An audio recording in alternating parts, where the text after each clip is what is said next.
દિવંગત વિજય રૂપાણીનું આજે DNA match થયા બાદ આવતીકાલે રાજકોટમાં તેમની અંતિમ વિધિ કરવાનો નિર્ણય કરવામાં આવ્યો છે, જેમાં પ્લેન ક્રેશ દુર્ઘટનાના 70 કલાક બાદ વિજય રૂપાણીનું ડીએનએ મેચ થતાં હવે આવતીકાલે વિજય રૂપાણીની રાજકીય સન્માન સાથે અંતિમ વિધિ કરવામાં આવશે.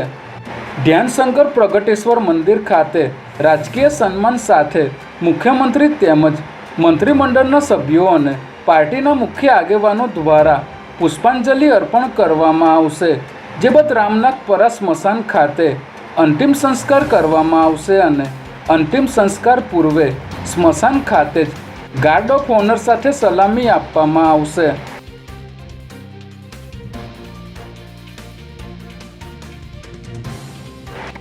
અમદાવાદમાં થયેલી એર ઇન્ડિયાની ફ્લાઇટ AI-171 વિમાન દુર્ઘટનાની તપાસ હવે આંતરરાષ્ટ્રીય સ્તરે પહોંચી ગઈ છે.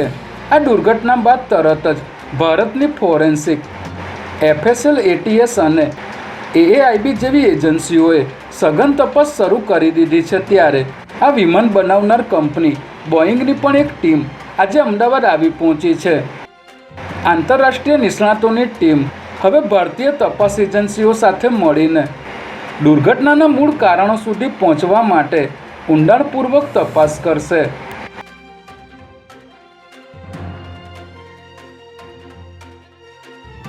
અમેરિકા અને કેનેડાના PR વર્ક પરમિટ વિઝાનું કામ કરતી આનંદનગરની રયેસા બિઝનેસ સર્વિસના સંચાલક સામે ₹34.55 લાખની છેતરપિંડીની ફરિયાદ થઈ છે. વિઝાનું કામ કરતા બે વેપારીએ રયેસામાં 23 વ્યક્તિના વિઝાની ફાઇલ અને પૈસા આપ્યા હતા. જોકે સંચાલક સંજય બગડિયા પૈસા અને ફાઇલો લઈને ઓફિસને તાળું મારીને ફરાર થઈ ગયો હતો, જેથી વેપારીએ CID ક્રાઇમમાં ફરિયાદ નોંધાવી હતી. ત્યારે ફરિયાદના આધારે CID ક્રાઇમે છેતરપિંડીના કેસની તપાસ શરૂ કરી છે.